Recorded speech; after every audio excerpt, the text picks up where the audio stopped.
Con el Código de Napoleón, explica Amelia Valcárcel, la minoría de edad perpetua de las mujeres quedaba consagrada.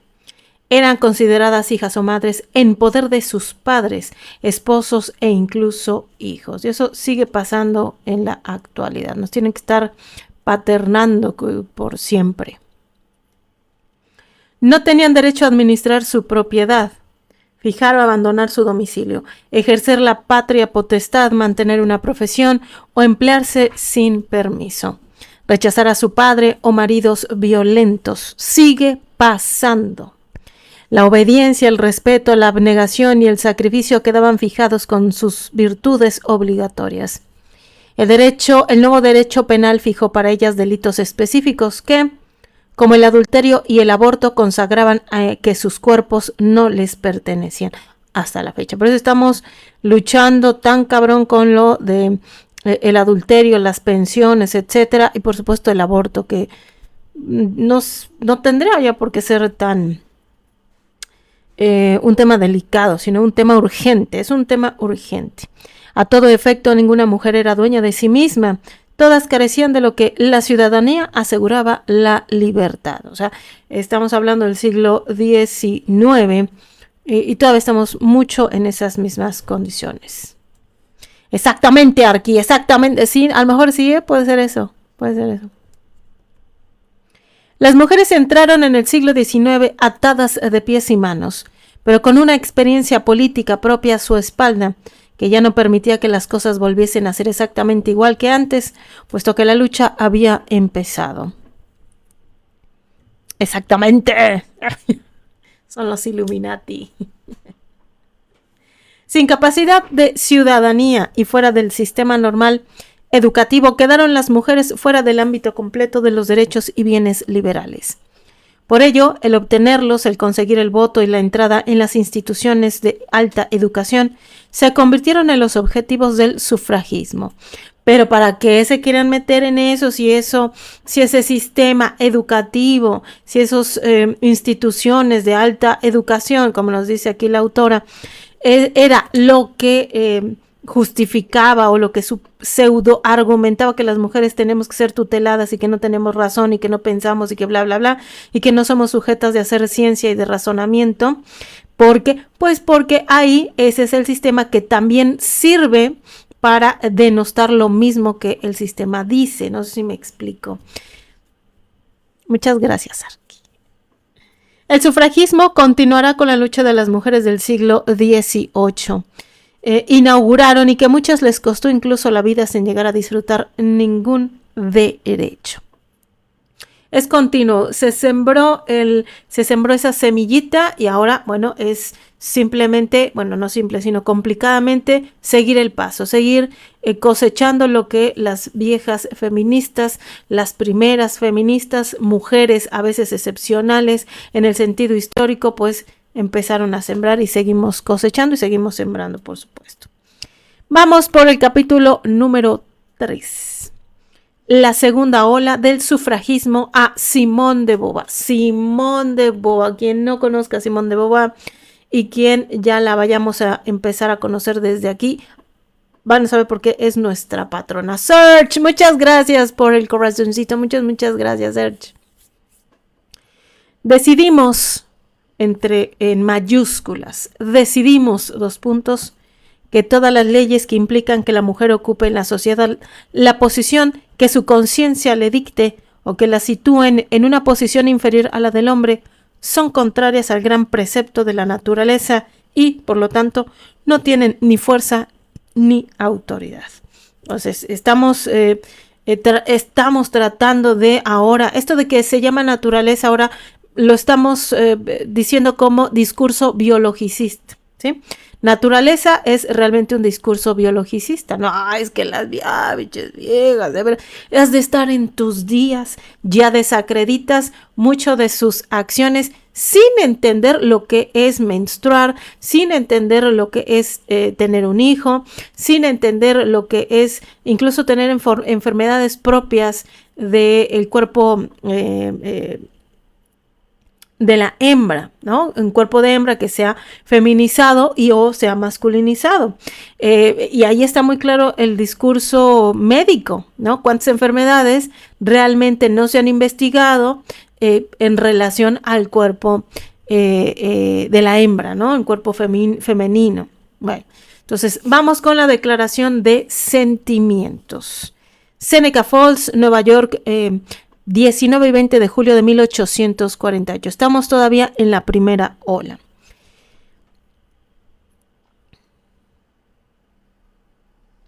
Se le hace a Sangrel los mejores purasangres de Inglaterra. Corrían en el hipódromo de Epsom Downs el 4 de junio de 1913. Ese día se celebraba, como se venía haciendo desde 1780, el Derby Day, una gran prueba hípica anual en la que se concentraba lo más destacado de la sociedad inglesa. En medio del espectáculo y la fiesta que se vivía en las gradas, una joven se lanzó a la pista y trató de sujetar por las riendas al caballo del rey. No lo consiguió. El animal la arrolló y quedó gravemente herida. 4 días después fallecía.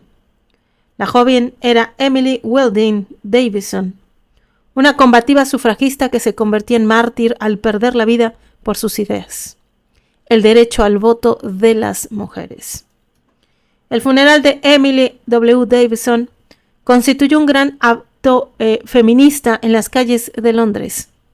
Las sufragistas inglesas llevaban ya 60 años de lucha por el derecho al voto, sin ningún resultado. Yo creo que sin ningún resultado de facto, pero el hecho de que hubiese mujeres alzando la voz, obviamente iba a tener un impacto, ¿no? En otras mujeres y también en la sociedad, en los varones también, ¿no? Bueno, no era el impacto que querían o que se necesitaba en ese entonces. Antes habían comenzado las norteamericanas. La segunda mitad del siglo XIX y principios del XX supuso una gran prueba de la capacidad, estrategia y sobre todo paciencia de las feministas. Esta vez sí consiguieron su primera gran victoria. Aquí me llama muchísimo la atención y me gustaría investigar personalmente más a fondo, que nos dice antes habían comenzado las norteamericanas. ¿Qué está sucediendo actualmente en este país que hubo épocas históricas en donde lideraron derechos, donde lideraron protestas a nivel incluso mundial? ¿Qué sucede con las feministas de hoy en Estados Unidos? ¿Dónde está Judith Butler? ¿Dónde están todas estas? Al ver que en la silla presidencial hay un hombre absolutamente misógino. ¿Qué sucede? No nada más con este es un foco muy grande, con Donald Trump es misógino, pero más no poder. ¿Dónde están las compañeras norteamericanas luchando por esto? Yo siento que el movimiento, por lo menos en Estados Unidos, no creo que haya ido para atrás, pero sí está absolutamente apagado, o es desde mi perspectiva no contextual como mexicana. ¿Dónde están estas?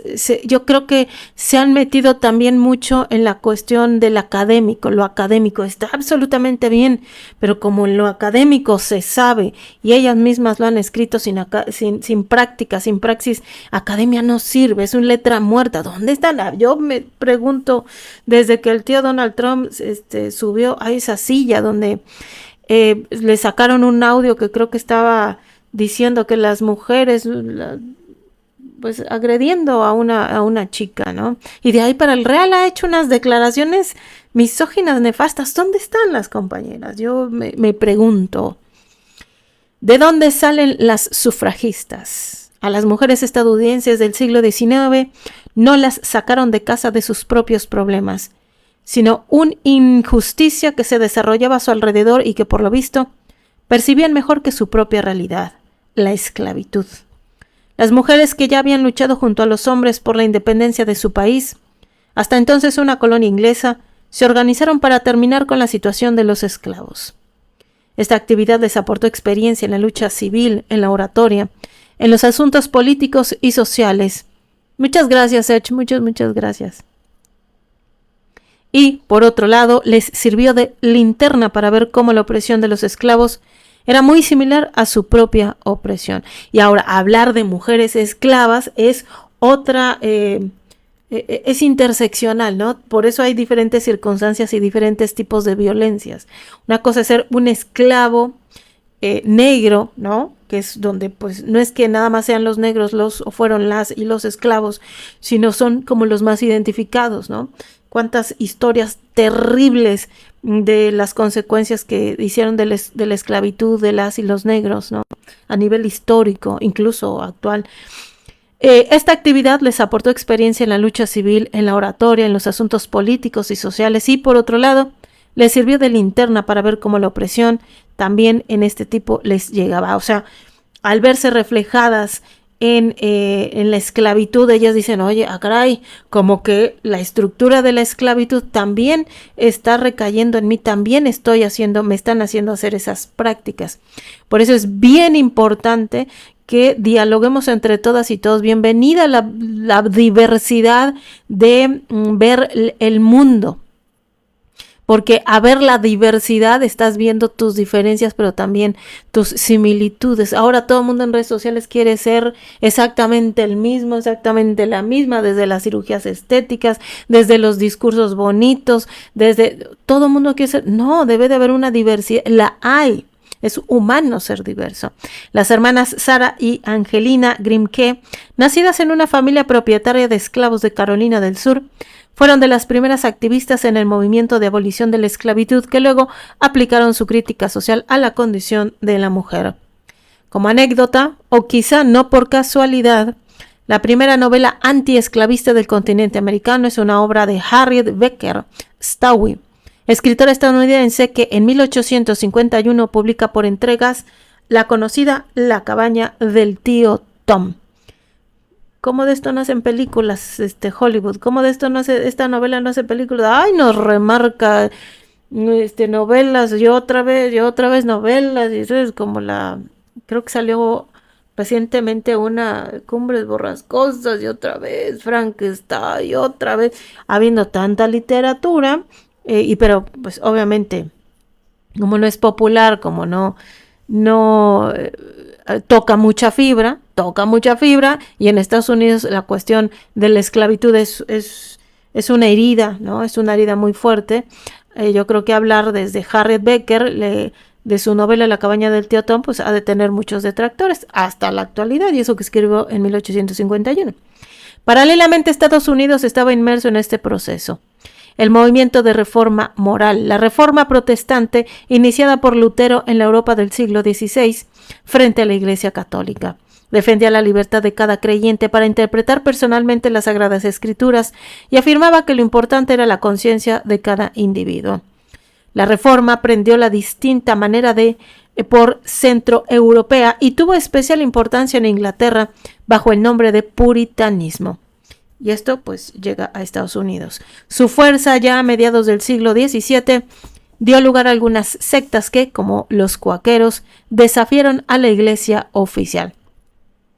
Desafiaron una institución católica que ha sido prácticamente desde siempre, ¿no? Que el judeocristianismo, a la institución y a la religión. No es lo mismo la institución que la religión, sino cuando se institucionaliza una religión se vuelve poderosa, y eso lo hemos visto con las iglesias, principalmente con el catolicismo. Hasta tienen una ciudad que se llama el Vaticano, ¿no? Las prácticas políticas protestantes, evangelistas, pero sobre todo las cuáqueras, permitían la presencia de mujeres en las tareas de la iglesia.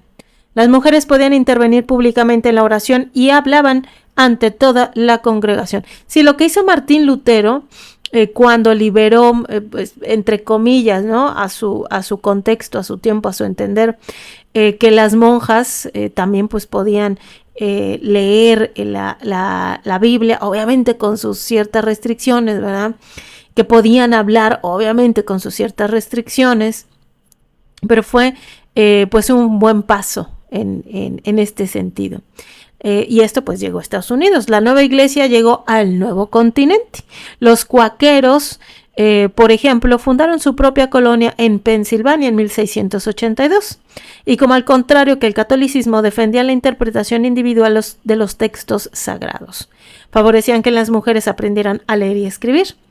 Este motivo fue fundamental para que Estados Unidos el analfabetismo femenino fuera mucho menor que en Europa y para que se crearan colegios universitarios femeninos.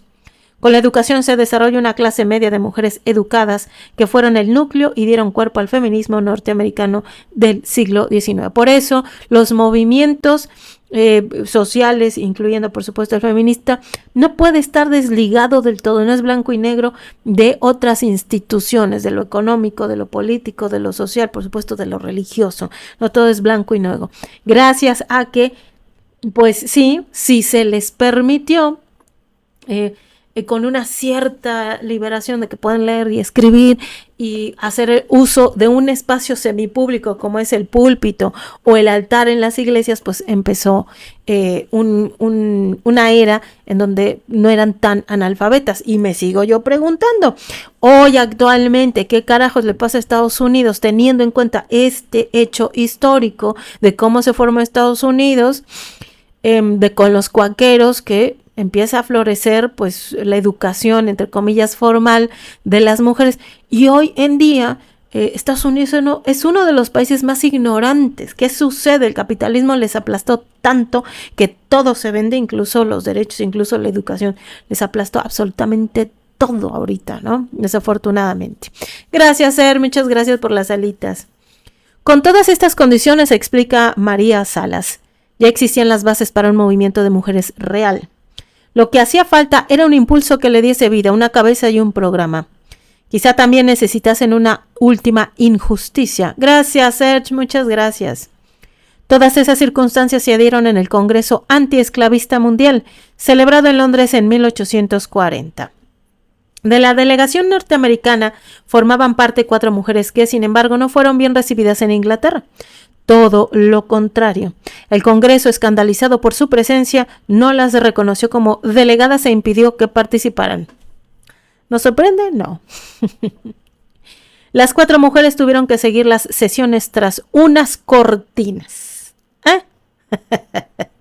Y hoy sigue siendo lo mismo, No crean que porque las mujeres asistimos a congresos, a pláticas, bla, bla, bla. Por ejemplo, están en ese rollo de que se van a ir otra vez a la luna, ¿como para qué? Ok. Una mujer entre más tripulación masculina. Y a mí me pasó en este sentido de que en un foro, aunque nos permita, porque sí, hay académicos de la vieja escuela o gente, hombres o mujeres, pero también hombres de izquierda, aferrados, ¿no? Hombres de izquierda, aunque saben mucho letra, aunque saben mucho de Marx, mucho Engels, mucho Bourdieu, mucho, eso mismo asientan su machismo. Entonces, yo he conocido que los hombres más machistas son los de izquierda, los letrados de izquierda, son pero necios, y según ellos tienen argumentaciones. Bueno, entonces cuando uno está en un foro académico, me pasó, sí te dejan hablar y todo, pero a la mera hora de extender el tiempo, generalmente las mujeres les acortan el tiempo o sobrediscursan sobre la otra mujer, aunque tú hayas estudiado un tema en específico y el otro no tiene ni la más remota idea, pero siempre están con ese apuro, esa necesidad de estarte corrigiendo, de estarte enseñando lo que tú ya sabes o lo que tú estás estudiando. Entonces, a mí me pasó hace ya muchos años en la Universidad de Guadalajara, no en la del centro, sino en una universidad como muy alejada, como como rural, pero sí tenía una infraestructura impresionante. Me llevaron a dar una conferencia precisamente de cuestiones de género, que apenas estaba empezando esto en los foros en México. Y yo acabé de dar mi conferencia, una cosa así, y el director de la universidad, yo estoy de acuerdo con ustedes las mujeres, mi esposa es la que manda en la casa. Ay, o sea, simplista el vato, y eso que era el rector de la universidad, así. Como tratando de desvalidar toda la cuestión académica que yo llevaba, ¿no? Bueno, entonces sigue existiendo desafortunadamente esto, de que las 4 mujeres tuvieron que seguir las sesiones tras unas cortinas. Nuestras cortinas ya no hay, pero sigue habiendo un velo tremendo. Hay que estar luchando por la palabra incluso, hay que hablar más fuerte, hay que adelantarnos, ay Dios mío, no pueden entender que hay que respetar a las otras, sus congéneres. Efectivamente, el Congreso fue el detonante.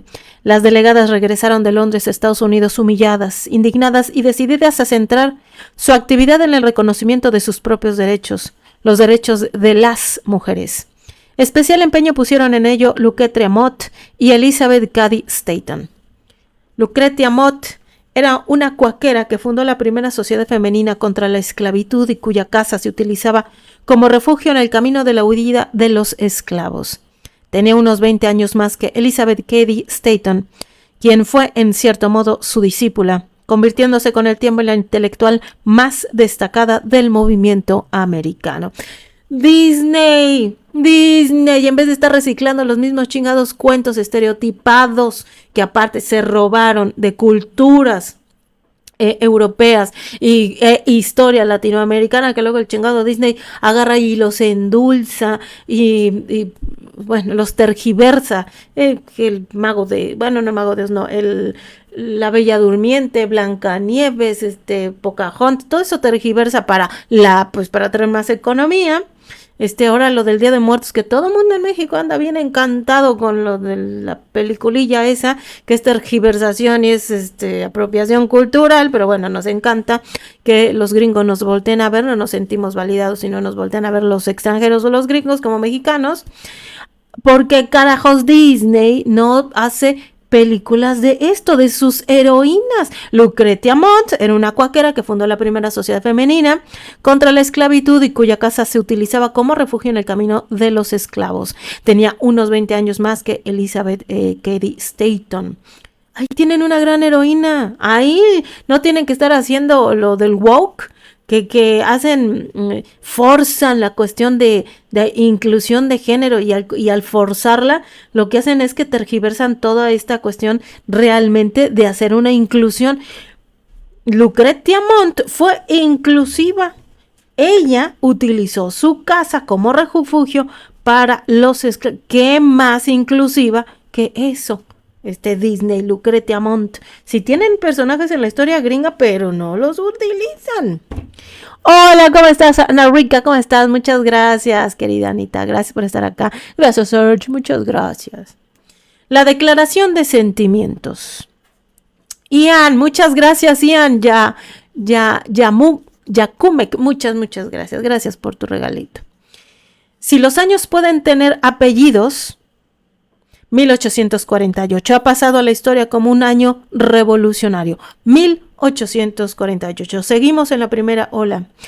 Todo su nombre, la revolución que se desarrolló en Francia, la revolución de 1848, y además es la fecha en la que Marx y Engels, patrones, publicaron su célebre manifiesto comunista. Pero en la mayoría de los libros de historia le falta el segundo apellido. En verano 1848 también vio nacer la Declaración de Seneca Falls o Declaración de Sentimientos, el texto fundacional del sufragismo norteamericano. ¿Qué carajos Estados Unidos? Toda esta historia siento yo que actualmente le están echando a la chingada basura. ¿Dónde están las compañeras protestando? Puta madre, ¿dónde fregado?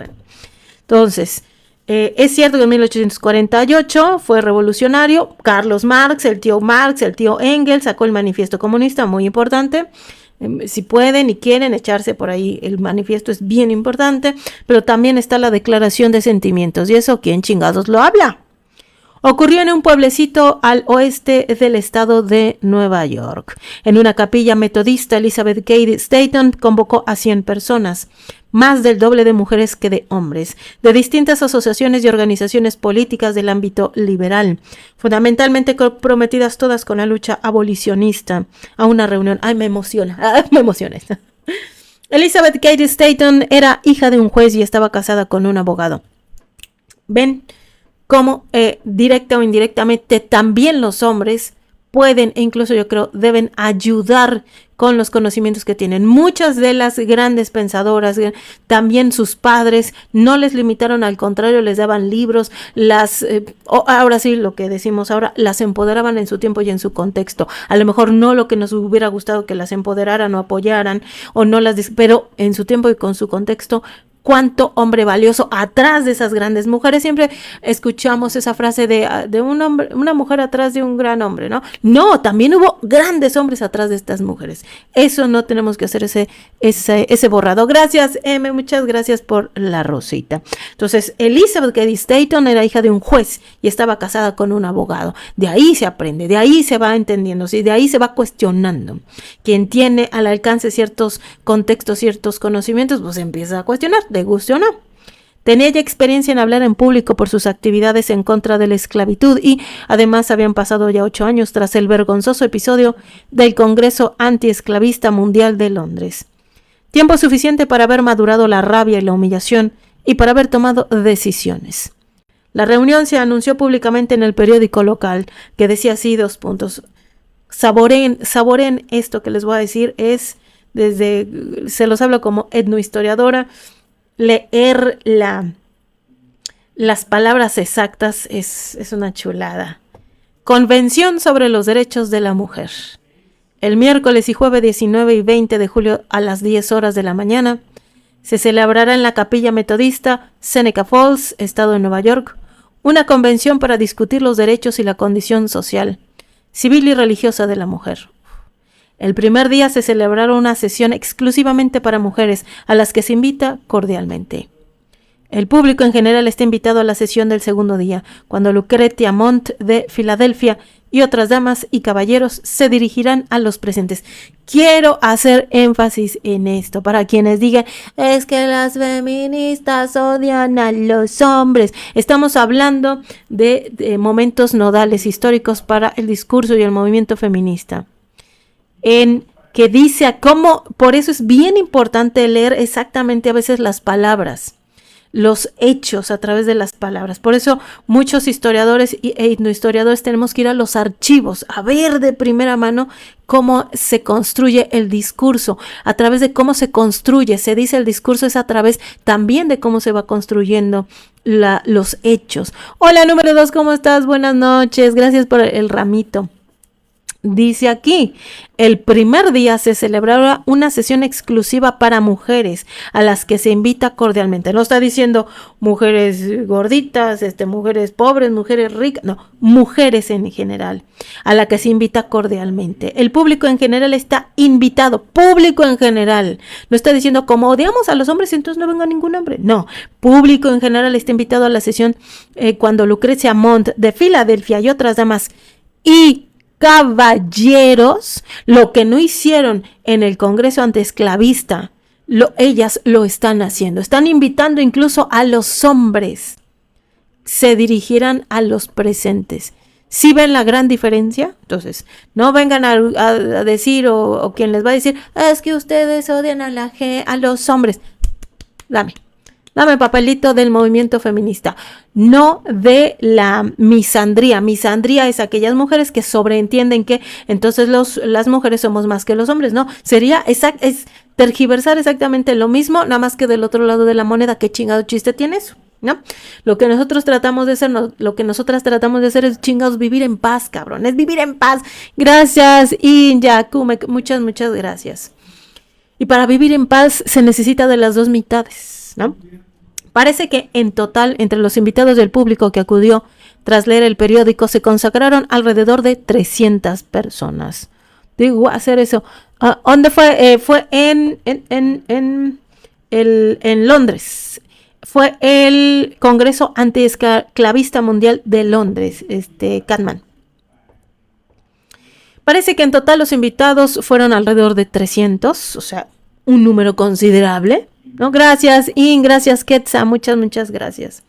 Cuando esta terminó después, la reunión, como decía el anuncio, se había convocado para estudiar las condiciones y derechos sociales, civiles y religiosos de la mujer. Cuando esta terminó después de los 2 días de conversaciones, redactaron un texto cuyo modelo es la Declaración de Independencia de Estados Unidos. A la par, cabrón. A la par. ¿Y cuándo chingados nos hablan de esto?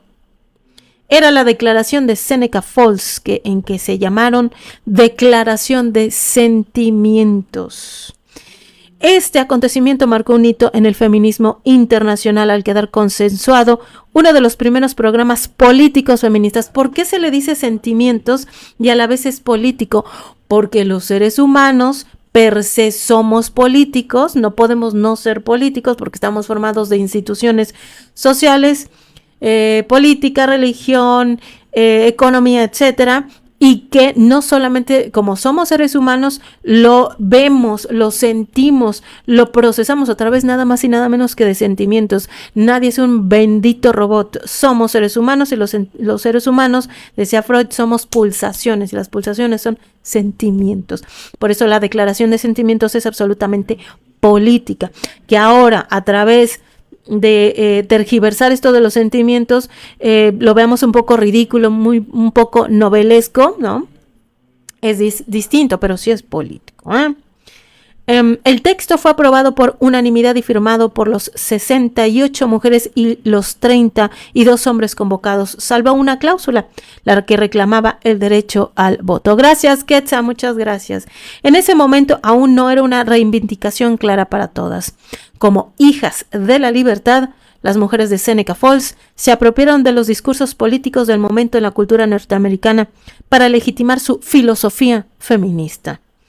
Por eso, la declaración fue calcada de la Declaración de Independencia Americana, porque al hacerlo así daban legitimidad política a sus reivindicaciones y entroncaban con la filosofía que ya estaba sentada en la cultura política de su país. Vean qué importante es la Declaración de Sentimientos y la Carta de Independencia, la Declaración de Independencia estadounidense a la par, pero bueno.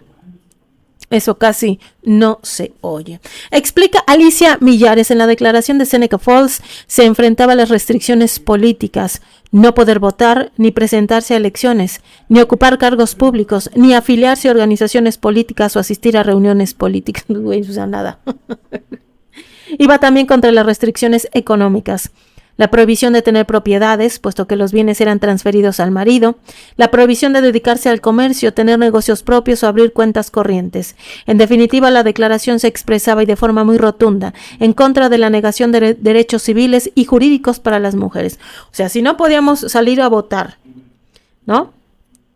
Ni presentarse a elecciones, ocupar puestos políticos, afiliarse a organizaciones políticas, o asistir a esas reuniones, que todo esto es estar en el espacio público, estar en el Ágora, ¿no? Que les recomiendo la película de Ágora con Rachel Weisz, creo que es así, muy buena película para que se entienda esto del espacio público y el discurso en el espacio público. Se las recomiendo, se van a emperrar, pero es necesaria. Hola Marmar, ¿cómo estás? Muchas gracias por estar acá, Marmar. Si no podemos estar en el espacio político, público, de hecho, que una mujer esté en un espacio público ya se vuelve incluso político, por eso se necesitan tanto las marchas, pero no solamente las marchas, sino la acción también. Y en el espacio privado, pues no podemos tener propiedades, no podíamos estar en el comercio, no podíamos tener negocios propios, abrir una cuenta de banco. Entonces, ¿qué chingados quieren que hiciéramos? ¿Quieren que hagamos? De nuevo, al espacio privado. Que no se nos vea.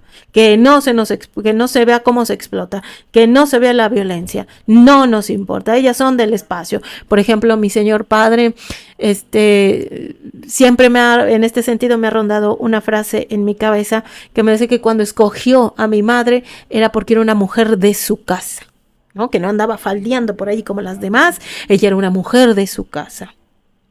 Y entonces resulta que mi señora madre es muy violenta, ¿no? Pero él escogió como una señora de su casa, que casi no salía de su casa, que cuando salía medio la perseguía porque iba por las tortillas, o sabe que Dios, pero a él le gustó porque era una señora, era una mujer de casa, ¿no? Bueno, y entonces nos llevó una posata. Mi madre fue una señora muy, muy violenta, incluyéndolo a él. Hola, Rebe, ¿cómo estás? Buenas noches. Entonces, todo esto, obviamente, si me estás cooptando de todo, pues voy a tener que salir a protestar, a decir, oye, pues entonces, ¿qué chingados quieres que haga, cabrón, no? Me estás metiendo en la esclavitud. Si no puedo ocupar espacios de poder, de decisión para mí, con las y los demás, pues entonces estoy claramente en la condición que estoy viendo de los esclavos. Entonces yo también estoy en ese rubro de la esclavitud por el hecho de ser mujer, ¿no? Entonces ahí es cuando pues empieza a rondar estas ideas y estas acciones en contra de esto, ¿no? Exactamente. Pero también por lo mismo creo yo que se construye ese narcisismo de casa, ¿no? Pues qué espacio, y ahí desarrollas pues hasta esas cosas, ¿no, mi querida Rebe? También por ello, ¿no? No es que se les ocurrió nada más porque sí. Hacia 1848, cuando el recién nacido Manifiesto Comunista proclama que la historia de la humanidad es la historia de la lucha de clases, las reuniones en Seneca Falls se encargan de señalar que esa era solo parte de la historia. Ellas eran el primer movimiento político de mujeres. Ellas eran las que convocaban, las que reunían y reclamaban derechos para sí mismas. Las mujeres se convertían en sujeto de la acción política. ¿Les interesa que esa condición genera diferentes respuestas en las... Cierto, sí, porque seguimos estando en una estructura aplastante, ¿no, Quetzal? O sea, no es lo mismo ser una esclava indígena en la sierra aquí en Veracruz, ¿no? Que ser una esclava por ejemplo, había una noticia terrible de una muchacha, me parece que quedó huérfana, y entonces le pidió... Por ahí creo que la vecina, según la empleó para planchar, y ya después, tiempo después, años después, la mantenía amarrada planchando, una cosa terrible, hasta que ella pues se tuvo que salir, huyó, ¿no? Un caso terrible. Aunque es el concepto de manera general, los hechos, las condiciones, la hechura de la misma esclavitud no es la misma, ¿no? Entonces, es muy difícil desvelar para cada contexto, que sí es necesario, de una manera, general, ¿no? No soy, Catman, no soy, pero sí ya radicó acá desde hace como 12 años, acá en Coatepec, Veracruz.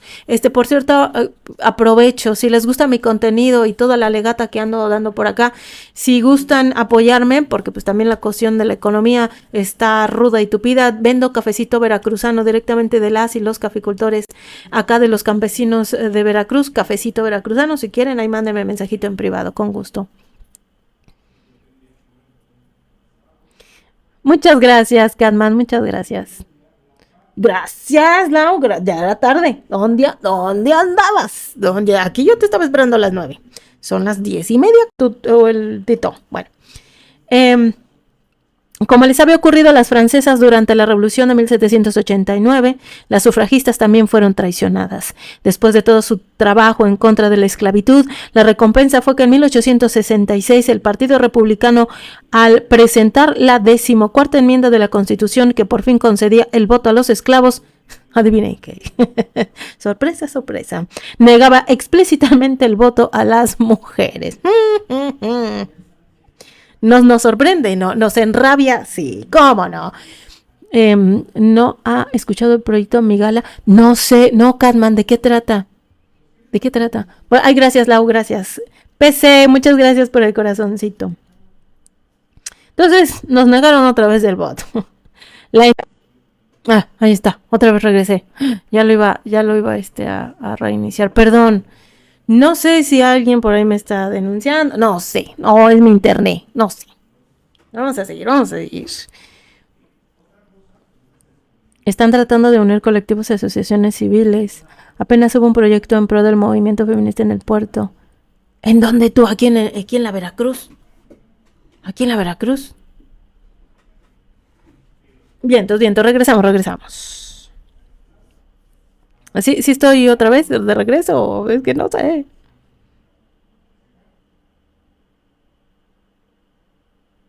Por favor, díganme. Sí, ya, perfecto, gracias, Deme. Bueno, entonces me cortó a medio emperramiento. Quienes no apoyaron fueron los hombres, los hombres negros, pero no esclavizados, los liberados, quienes no quisieron apoyar a las mujeres, ¿no? La traición, Porfa, Catman, porfa. Porque sí conozco a los colectivos de acá y, hija, la mayoría no son feministas. La mayoría no. Gracias, Emilio, ¿cómo estás? ¿Cómo estás, Emilio? Oye, muchas gracias por todos tus likes en mis videos. Muchas gracias. Sí lo veo. Elizabeth Cady Stanton y Susan B. Anthony llegaron al convencimiento de que la lucha por los derechos de la mujer dependía solo de las mujeres y en 1868 fundaron la Asociación Nacional Pro Sufragio de la Mujer, NWSA. En 1869 sufrieron una escisión liderada por Lucy Stone y formada por quienes consideraban excesivos los planteamientos de la NWSA. Son unos excesos, pinches viejas, siempre son unos excesos el querer que tengamos derechos humanos. Nació la Asociación Americana Pro Sufragio de la Mujer, AWSA, la parte más conservadora del movimiento. Ellas se dedicaron al voto a través de campañas graduales, estado por estado. Y ese mismo año, en 1869, Wyoming se convirtió en el primer estado que reconoció el derecho del voto a las mujeres. 21 años después de la declaración de Seneca Falls. 21 años. Para que vean que esto no es moda. ¿Cuánto persona me ha dicho? Es que ahorita está de moda el feminismo. Y ahorita cuando pase de moda el feminismo. No es moda. Nuestros derechos nunca van a ser moda. Gracias, Emilio, igualmente. Los avances fueron lentos y ante las dificultades de nuevo las dos alas del sufragismo norteamericano volvieron a unirse en 1890 y con la llegada del nuevo siglo se radicalizaron. Les vuelvo a repetir, estamos en la segunda ola del movimiento feminista. Estamos dando un repaso muy rápido de la historia del feminismo, del movimiento, no de las mujeres. Una cosa es historia de las mujeres y otra cosa es historia del movimiento feminista. No confundamos. Todas las moderadas y las más radicales desarrollaron una actividad frenética hasta conseguir que en 1918 que el presidente Wilson anunciara su apoyo al sufragismo y un día después la Cámara de Representantes aprobada la 19ª enmienda. Aún tardó en entrar en vigor, para que vean. Siempre se tardan, siempre digo sus tiempos para dar los derechos. Por fin en agosto de 1920, estamos hablando de 1918 y después, 2 años después, en 1920 el voto femenino fue posible en Estados Unidos. Por eso sigo preguntándome qué carajos está pasando con el movimiento actual en Estados Unidos de las mujeres. Yo veo desvanecido, yo no veo un movimiento allá cuando surgieron todos estos hechos históricos muy importantes a nivel mundial. Ahorita no las veo, compañeros. ¿Dónde andan? Where are you, mujeres? Where are you, womens? El sufragismo fue un movimiento épico donde las mujeres demostraron su capacidad y su paciencia. De todas las mujeres que se reunieron en Seneca Falls, solo Charlotte Woodward, entonces una modistilla de 19 años, vivió lo suficiente como para poder votar en las elecciones presidenciales en 1920. ¡Ay, qué chingón! Charlotte Woodward. El sufragismo fue un movimiento de agitación internacional. Señala Amelia Valcárcel, presente en todas las sociedades industriales, que tomó 2 objetivos concretos, el derecho al voto y los derechos educativos, y consiguió ambos en un periodo de 80 años, lo que supone 3 generaciones militantes empeñadas en el mismo proyecto. El derecho al voto, nada más, cuando estamos hablando de que se verbalizó, de que se empujó el derecho al voto, sin dejar afuera todos los demás empujes históricos de las mujeres, pero hablando de el bagaje del derecho al voto, de las protestas, del pensar, de las reuniones, se llevaron 3 generaciones, chicas y chicos, para que se diera se exigiera, se arrebatara este derecho tan importante. Entonces, cuando nosotras, por ahí sale un batillo que ya le hice un video y mañana lo edito, que dice, oigan, si ya tienen ustedes presidenta, ¿por qué están saliendo el 8 de marzo a protestar? Ay, con ganas de darle un escobazo, en serio. Porque es estructural, porque no estamos luchando porque una llegue al poder o porque unas lleguen al poder, sino como es estructural, lo que estamos tratando o lo que se está haciendo es modificar esas realidades, esas estructuras. No porque alguien nada más llegue al poder quiere decir que ya está desvelada, ya sabe de no, es porque también subió a ese poder. Entonces, no, y tampoco quiere decir que Claudia, en este caso, realmente sea feminista. Yo no la veo así, porque una cosa es decir y otra cosa es hacer. Seguimos en un país muy feminicida, en un país muy desigual, en donde el trabajo doméstico no se le ha ocurrido, pero ni mencionar ni regularlo, donde existen, que qué pinche vergüenza, existan grupos en plural de madres buscadoras, en donde su chingado partido, que es el mismo de siempre, nada más le cambiaron de color, pero siguen siendo las mismas estructuras de pensamiento político, de joder al pueblo, les regala palas a las madres buscadoras. Y hasta les pusieron moñito. No hay mujer, no quiere decir que se haya desvelado a sí misma las estructuras del poder. No. Ese es un trabajo tanto personal como social cabroncis. Exactamente. Exactamente, Catman, porque creo que tú y yo estamos en el mismo canal. Porque, ¿cómo es que subió mi tía Sheinbaum? Por un sistema paternalista de Andrés Manuel, y Andrés Manuel tuvo y es ¿cómo le dicen? El apoyo moral. Claro, la política es moral. La política ha dictado muchas de las veces, o desde en un principio, las políticas. La política y la moral están sujetas a sí mismas. Ya después la moral dicta las reglas de la sociedad, que está bien, que no está bien, y ya después la política lo que hace es o trata de subjetivizar, trata de analizar, de hacer ético, bla, bla, bla, pero llega desde la moral. Y esto no está separado de que Andrés Manuel, yo sé que habrá mucha gente fanática a Andrés Manuel, y eso no es ser político. Ser fanático no es ser político, es ser fanático. La llevó a ese puesto. Ok, está bien. Si ese camino hizo que llegase una mujer a la política y a la silla, no quiere decir que del todo esté mal. Bueno, por lo menos tenemos una visión de que una mujer por lo menos se llegó un cuerpo femenino llegó ahí. Y tampoco quiere decir que todo esté bien o esté mal, no todo es blanco y negro, ¿no? Pero bueno, hay que estar analizando, ¿no? Es correcto y brutal. ¿Quién la vea? ¿Cómo estás? ¿Por qué consideras que hay aliados que se la pasan repitiendo ideas relacionadas? Porque no son aliados. Porque no son aliados. Por lo menos en redes sociales, porque en las realidades es muy diferente, ¿no? Porque en las realidades existen los chistecitos, los malos tratos, ¿no? Los aliados, ¿no? De hecho hice un videito de aliades de ahí, del tío Fredo. Lo que hacen es ser discursivamente, es como, vamos a ponerlo así, Walt Disney, bueno, Disney en este sentido es un aliado. Ya puse a mujeres negras en las películas de Disney, ya puse a lesbianas, ya puse a ver, que hayas puesto también, porque también hace un estereotipo de eso, que hayas puesto estos personajes en Disney no quiere decir que la estructura del cuento realmente sea inclusiva. Siguen repitiendo los mismos chingados cuentos. Por ejemplo, ¿por qué meten a personas, mujeres u hombres negros en cuentos de blancos que hicieron ellos blancos?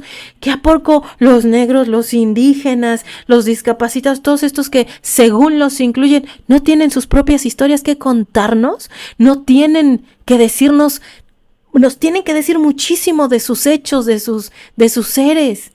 Que no hay historias negras dignas de contar de la lucha de la esclavitud de Estados Unidos, de cómo, por ejemplo, las lesbianas llevan su parecer, su ser.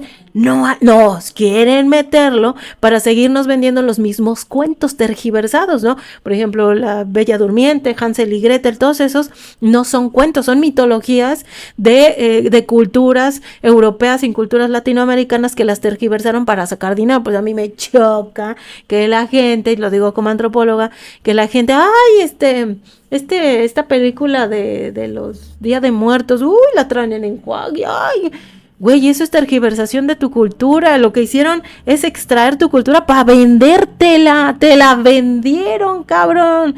Por ahí estaba leyendo un artículo donde decía que a la que le hicieron de mamá Coco, que le agarraron su imagen, a la señora nunca le dieron un chingado peso. También, ¿quién dijo esto?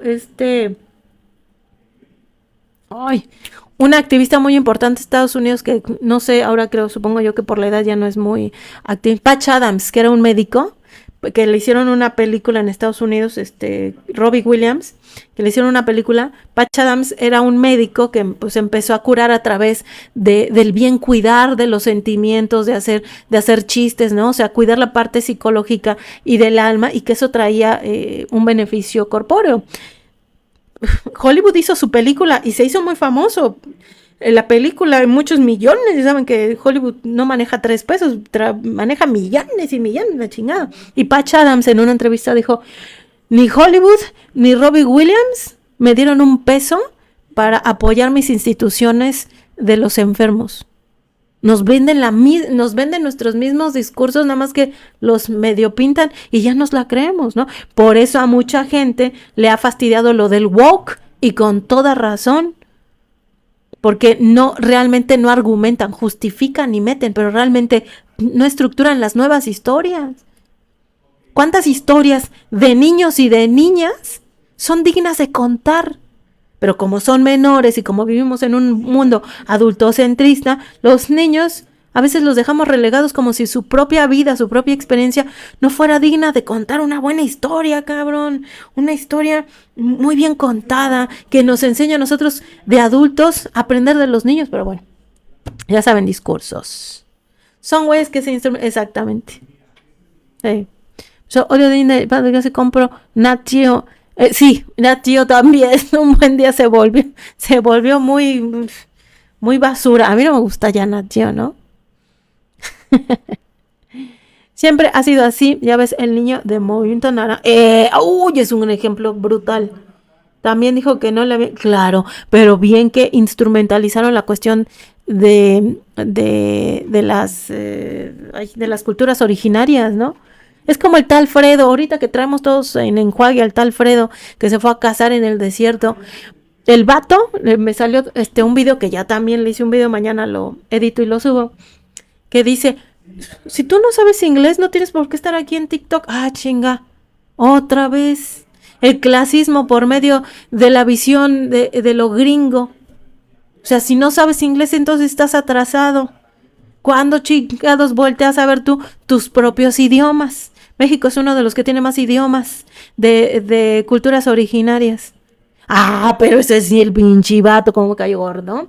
El pinche vato en su chingada boda, en Obra Negra, le pidió permiso a la madre tierra. Esas son mamás. ¿Para qué le pides permiso a la madre tierra? Primero, eso no existe. Segundo, cuando en dado caso que se le pida permiso a la madre tierra es porque vas a sembrar. Ese vato no sembró ni su pinche matrimonio. Pero ahí están con un vato que se dice chamán, que tampoco aquí es concepto alemán. Aquí no hay chamanes. Y si hay, son de esos que te ramalean el epazote. Ay, espérenme. Ya. Que te ramalean el epazote y te echan humo.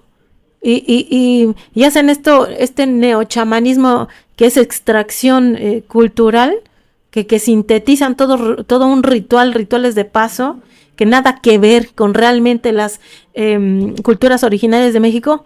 Ahí sí sacas un videíto muy de Instagram que le pasaban el humo por las verijas, y es que le pedimos a la madre tierra, pero había un vato que estaba disfrazado, creo que de rarámuri. Habrá que ver si realmente ese vato es de una cuestión originaria. Y cuando un rito de paso, como es el matrimonio, el casamiento, ir a casar, bla, bla, bla, la siembra, etcétera, no es individual, es colectivo.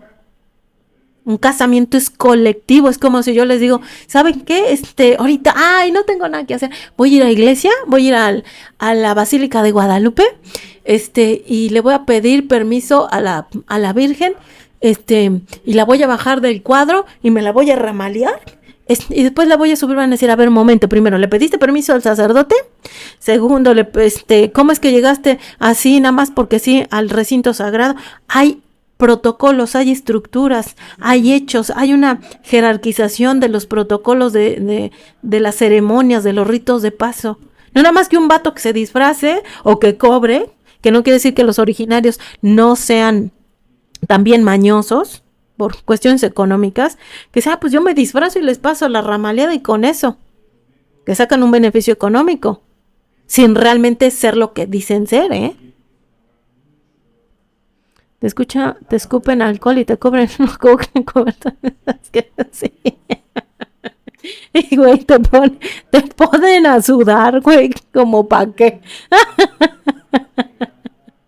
Sí. O sea, y todo eso conlleva realmente ritos de paso. Sí, eso, y te cobra un real eh, alguien que es un ser liminal. Nosotros le llamamos en antropología, le llamamos seres liminales a estos sacerdotes que están entre lo profano y lo sagrado, que son sacerdotes, que son ancianas, bla, bla, bla. No te va a cobrar, no tiene por qué cobrar, porque es cuestión de la divinidad. Cuando se hace institución, entonces sí cobran. Y ahí el ejemplo que tan claro, la iglesia, las iglesias te cobran por lo divino. Cuando realmente, si nos ponemos muy, muy asertivos, Don Jesus en su propio libro, yo no escribí el libro, ahí está el libro, ellos lo escribieron. Don Jesus una vez llegó, creo que San Pablo, creo que sí, no, San Juan. Oye, Jesús, ¿y cómo le hablamos a Dios? Así, mira, Padre nuestro que estás en el cielo. ¿Qué hizo? Eso fue un acto político de Jesús. Porque Jesús estaba en contra del Sanedrín. Y eso trasládenlo a lo del tal Fredo y esas chingaderas. Es lo mismo, porque la estructura de la religión es exactamente lo mismo, porque somos la misma especie, somos los seres humanos. Bueno, Jesús dijo, aquí mira, Padre nuestro que estás en el cielo. Jesús estaba en contra del Sanedrín, aquellos que cobraban por sacrificar una paloma, algún cordero en la iglesia, si no cobraban el diezmo. Por eso decía, de Dios a Dios lo que es de Dios, y lo del César a lo que es de César, lo económico versus lo divino. En eso estaba en contra Don Jesús, y por eso le dieron sus ramalazos, y por eso hasta lo clavaron en una cruz, porque el acto político que hizo es aquí en el ahora. No necesito ni tiempos, no necesito un altar, no necesito un intermediario para hablar con Dios. Lo que hizo Jesús de salir a dar la palabra a quienes no eran parte del Sanedrín, parte de cierta élite, eso es un acto político. Listo, ya regresé, se va. En verdad, en los temazcales muchos son ritos turísticos, te cobran 250 pesos. Miren, si ustedes quieren pagar 250 por sudar, vénganse conmigo aquí a Veracruz. Yo aquí los encierro en el baño donde hace más calor, les prendo el agua caliente y ahí se me quedan todos sudados. Páguenme 200 si quieren, les rebajo 50 varos. Ya, todos sudados, todos ahí, todos miados. Ya después ya los saco allí a los cafetales que se me oríen. Por eso no se preocupen. Y si que, pero es que tú no me vas a explicar como un chamán. Claro que sí, me voy a sacar los conceptos de la manga y a sudar ahí. No, pero es que, gracias, Vero, muchas gracias por el corazoncito. Y luego les voy a echar el verbo para que me trapeen, para que me resanen. Tengo aquí una pared llena de humedad, porque aquí en Veracruz, donde vivo, hay mucha humedad. Entonces, mira, tengo que me vengan a pintar. Ahí les manejo un discursito, y mientras ustedes están pintando, barriendo, trapeando, echándome la mano para hacer la comida y los frijoles y lavar las cobijas, yo les echo el humo. Ustedes no se preocupen, yo me los humedezco, yo los tizneo, hasta tiznados van a quedar, solamente por 200 pesos. Yo sí los voy a poner a trabajar, no como los otros que nada más les echan. No, los voy a poner a trabajar, les voy a dar un discurso. Miren, es que los dioses por medio del trabajo nos dieron la divinidad, todas esas mamadas, todo eso, yo se los doy, ustedes no se preocupen, 200 pesos. Llévele, ofertón. Bueno, ahí está. ¿Quieren que le sigamos con el de feminismo o le sigamos con el de Giselle Pelicot? ¿Qué dice la gente, muchachos? ¿Qué dice? Oigan, acabo de subir un video de tal Fredo, de cómo hace robo del trabajo ajeno, para que ahí le echen un ojazo. El de Giselle, nos aventamos. Lady, muchas gracias. Muchas gracias, Lady, por las alitas. Muchas gracias. Aquí acabo de hacer. Vamos con el de Giselle. Bueno, entonces les recuerdo que estos en vivos de feminismo los estoy subiendo a mi canal de YouTube, así como también el de Giselle Pelicot. ¿A dónde está? aquí en este canal. Muchas gracias, Orte. ¿Cómo estás, mi querida Orte? Muchas gracias. Estamos en el canal de YouTube como SophieMax9730. Así me lo puso el YouTube.